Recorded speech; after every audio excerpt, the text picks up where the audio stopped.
got one.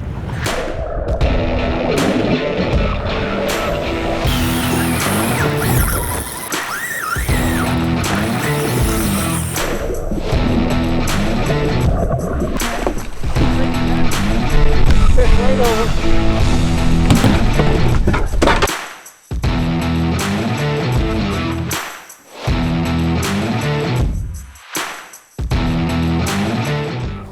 Hey folks, Captain Mike here from Salty Cape. And today we are possibly, regrettably, south of Martha's Vineyard, rocking and rolling. We went out today thinking it would be too rough, but we got some good reports. We did have the tuna gear with us, so here we are, rocking and rolling. Situation looks good. There's birds, there's slicks, there's marks on the fish finder. Definitely not a top water day, so we're going to be looking at jigging today, south of Martha's Vineyard, in about 140 feet of water, but there's a lot of wind and a lot of tide, so we're going to have to work hard to get down to the bottom.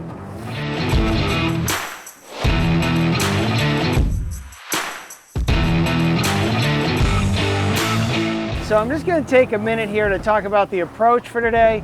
We're drifting over schools of fish, and so for whatever reason the fish are aggregated in a certain area, so we figured that out, and so what we're doing is running slowly upwind in these seas, looking at marks on the fish finder, getting on the other side of all these wonderful marks. We're going to take the boat out of gear, send these heavy jigs down, and keep jigging till we run out of fish. It's really that simple. And so the environmental conditions today are, it's windy and the boats are drifting fast. There's some current, I think, with the wind, making extra fast drifts. I have a 12-ounce Hogy Sand Eel Jig. Need every ounce of that to get down, and but it's working, and that's the name of the game. Lots of drifts over the good stuff, run out of fish, move back, repeat. So as the day's going on, the drifts are getting shorter and shorter. And so I'm just going to take a minute and talk about etiquette for making drifts. There's a lot of boats clustered in here. So two things you don't want to do. Number one, you don't want to pass too closely to the other boats. And number two, you don't want to move too quickly to leave a boat wake that's disruptive. It's already rough enough today. So my strategy here is I'm just going to tiptoe out and around the fleet, get up in front, and drift through the middle. It's a little too congested for my taste to sew right up through the middle. So I'm just going to add an extra minute or two for my repositioning on the drift and just tiptoe out, go up and around, and drift down the middle.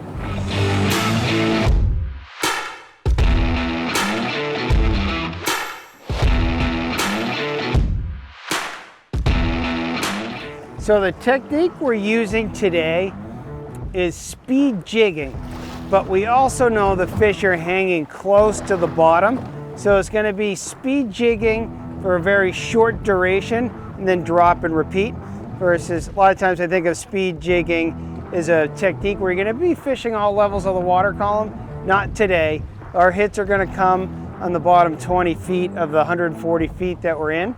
So I'm going to err on a slightly heavier jig, because as we drift, I don't want to get too much scope. That makes it challenging to work that 20 foot water column on the bottom, because as you scope out, the line angle changes and you have drag and lift of the lure. So that's why we're going with the 12.5 ounce Hogy Sand Eel Jig, a bright high vis color.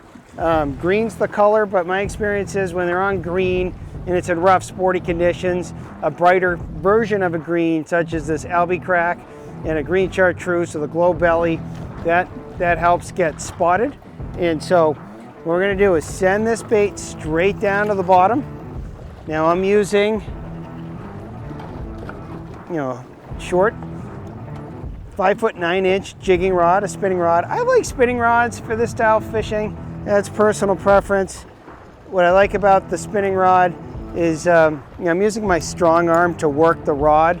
I'm righty, and my left hand to collect the line. So just short little jigs. I'm reeling jigging, reeling, jigging, reeling, jigging. Now, imagining I'm about 25, 30 feet off the bottom, it's gonna send it right back down to the bottom. Now, when I talk about sending down to the bottom, you wanna be very careful letting it down, because a lot of times the hits come on the drop, and that's just gonna feel like you're line stopping when it shouldn't. And so, usually the hits when you're working it fast up on the water column are more aggressive versus when you get a hit on the drop like this. That's why I like to keep my hand on the line like this, because as it's dropping down, if it stops sooner than I expect, my fingers will tell me. In that situation, if it stops going out when I'm expecting to, I just close the bail and reel. Because don't forget, that fish is hitting from below, so if it grabs it and comes up, you might have to reel, a dozen cranks before you feel, pressure at all, or certainly full pressure on the fish. Now, once my angle gets more like 45 degrees off the tip to the water, that's when I bring it all the way up. But I take my time to fish it all the way up. Just because these fish are hanging on the bottom doesn't mean you don't get a hit coming up. Back up top, sending it down, nice little mark on the bottom.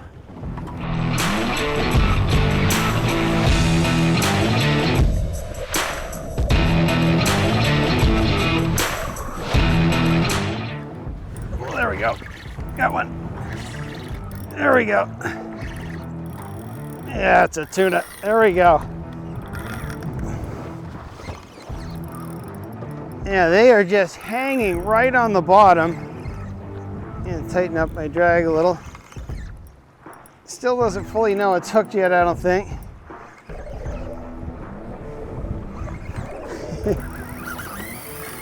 It now knows it's hooked.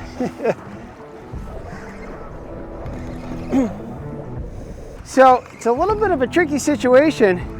It's just myself and George, the cameraman.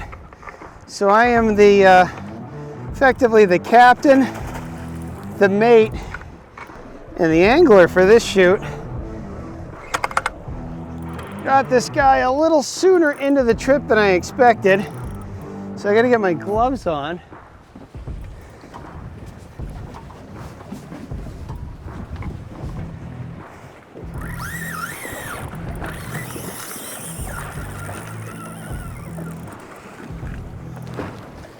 Now we're ready.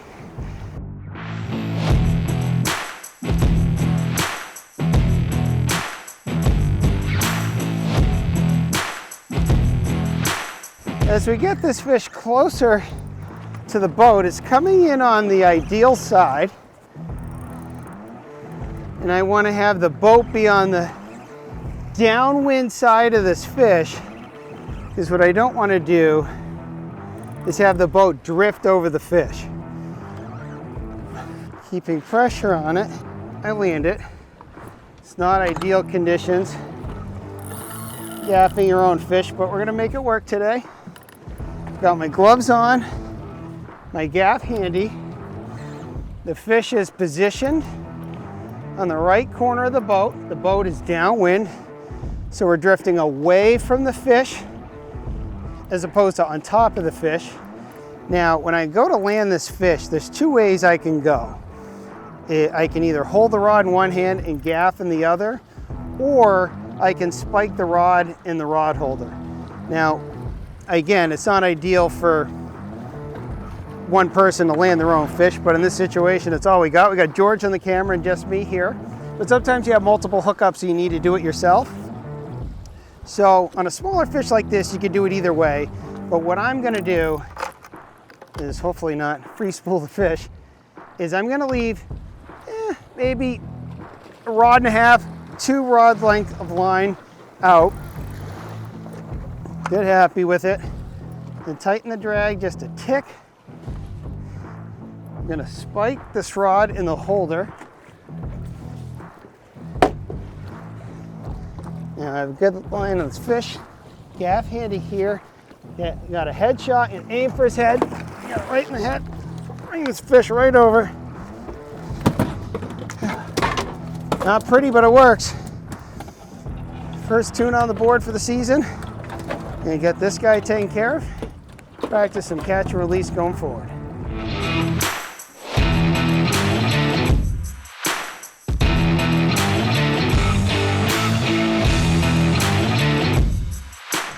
let's talk about outfits while we're out here.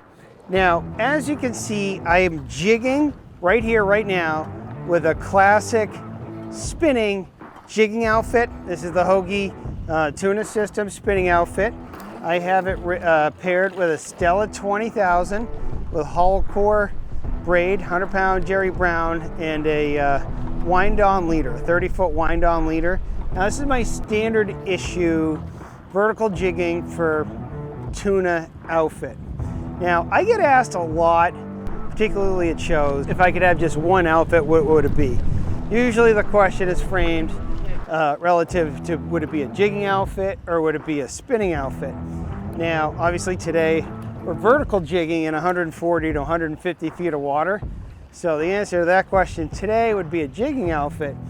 But day in and day out, I would choose a 7-foot tuna spinning outfit as my quote-unquote one outfit over a jigging rod, because, well, certainly a 7-foot casting rod is designed for just that, for casting, whereas the jigging rod, obviously, I'm stating the obvious here, is designed for jigging, but the tuna casting rod will do a better job jigging than the jigging rod will do casting, particularly if you're in under 180 feet of water and you're not dealing with very large fish. So like today, these are smaller, 45 to 55 inch fish. So they're not terribly cumbersome. But on a vertical fight, when you're fishing with a longer outfit, it's sort of an awkward angle with the longer rod under, and it's hard to get the lift. So the one thing I will say is if you're gonna vertical jig with a tuna casting outfit, you wanna have one with a slower, or certainly more moderate action, a more parabolic bend, because a fast action rod where they tend to bend in the tip first, that's gonna be very awkward in a vertical presentation.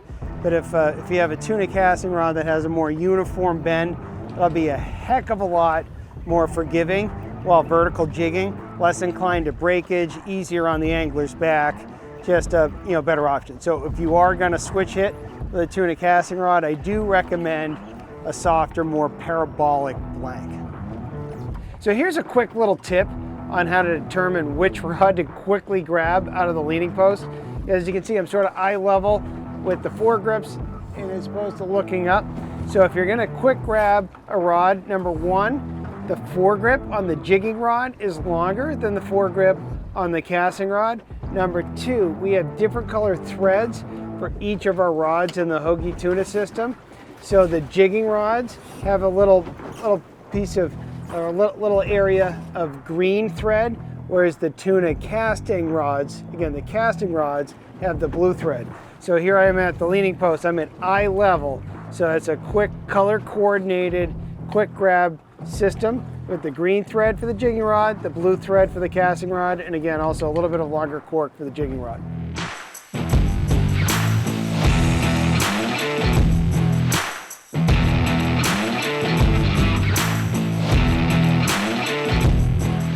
So now that we've talked about outfits, let's talk about the lure that got the job done today. So we were fast jigging Hogy Sand Eel jigs in about 140 feet of water. Now, in keeping in tune with our fish smart, fish simple mindset, we view that, vertical jigs or fast jigs, speed jigs, whatever you want to call them, there's really three major food groups in terms of colors. You have the olive, which is obviously imitative of a sand eel. You've got green, which is imitative of a mackerel, at least in our minds. Then pink, which is probably both an attractor color and an imitator of squid.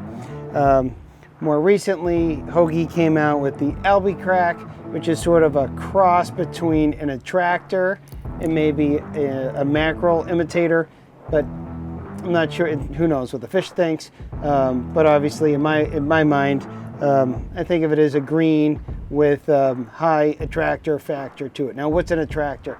An attractor is a lure that'll draw a reaction strike. It's very visible It's maybe a little obnoxious. So it may not be imitating any one thing, but it's highly visible. And if you're fishing it fast or aggressively, and you put it in front of a fish's face, it's going to draw that reaction strike. So my theory today was go with the albicrack, get seen, and you know, because historically the intel I got on this particular bite, on this particular spot, the tuna really wanted green, but today was a pretty hardcore day, and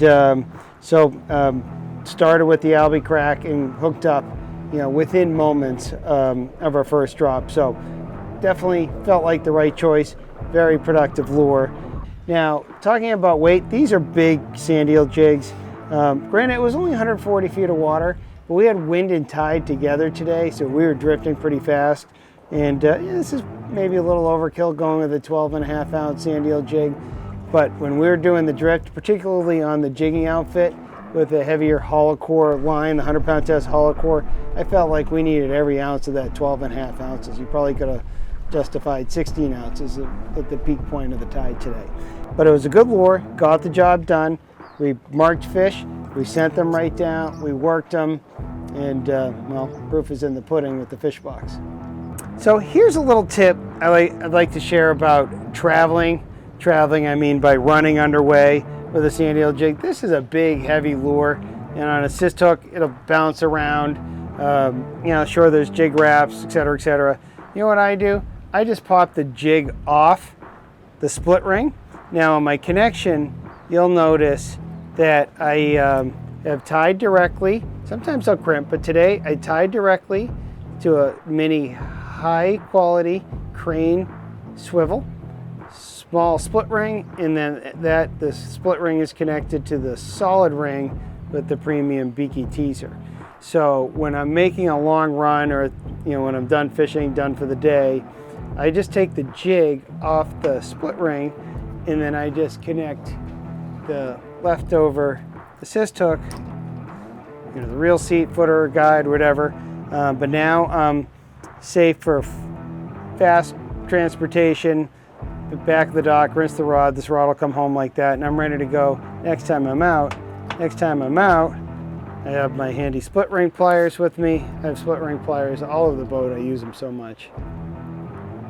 Just open the split ring pliers, pop the jig on, and I'm ready to go. Now, I go through the same process when I change my jigs. Say if I were to switch over to an olive color, and there we go. I would just pop the jig off and leave the assist hook on, and then I'm back in business. And it's really that easy. Then I just have one knot, one swivel. When I change lures, I just swap it out. Split ring stays. So you'll notice the small crane swivel here. I always keep a crane swivel connected to a split ring. Now that swivel, I mean, certainly it makes it easier to change the lure having the split ring permanently on the line. You know, you can swap out the assist hook or the lure. But these fish, rather than tied directly to a vertical jig, there's lots of motion. There's a lot of spin that can be incorporated into a vertical jig. I rig my casting lures the same way. Tying to a little small as you can find, you know, a high quality, say 130-pound test crane swivel. You know, just day in and day out, it'll greatly extend the quality of your leader, quality of your fights. The fish will get less leverage. When you're jigging, you'll get less line twist. So let's just take a deep dive on the Hogy Sand Eel Jig and why a lure shaped like this is so effective. Well, for starters, this lure could fall, the Hogy Sand Eel Jig could fall in the knife jig category in that it's long and slender, which is designed to sink quickly through the water column with the least amount of resistance. So, you know, ergonomically, this lure is designed to sink very quickly and efficiently. The second factor to this is the lure's multi-dimensional shapes. I don't really know an easier way to describe it. For starters, we're going to call it the port side on this one.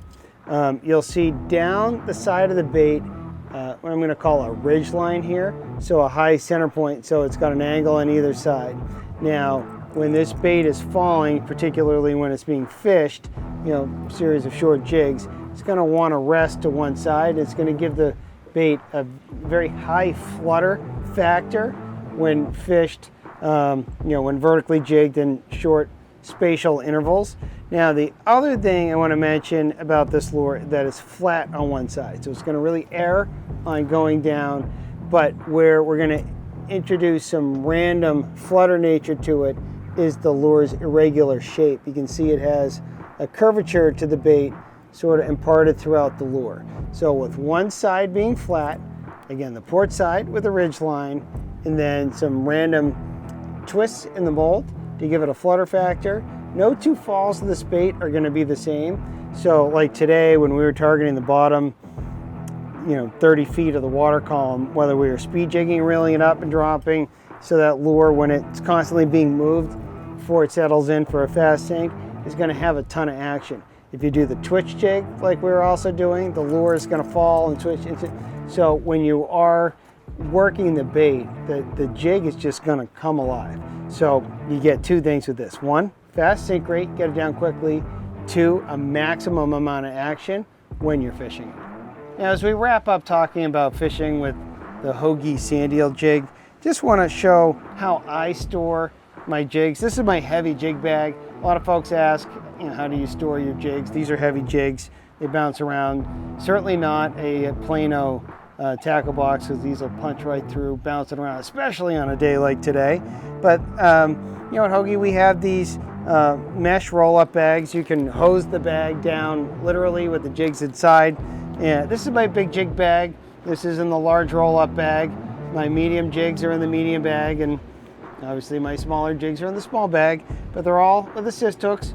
I put them in rigged or unrigged. That's the beauty of the single hooks in the bag. Just if you're a little careful, you have no issues with the hooks on them. Then you can just roll the bag up, put it in your mesh bag, your mesh crate, and you're good to go. You can hose this thing off in its entirety, and you're good to go.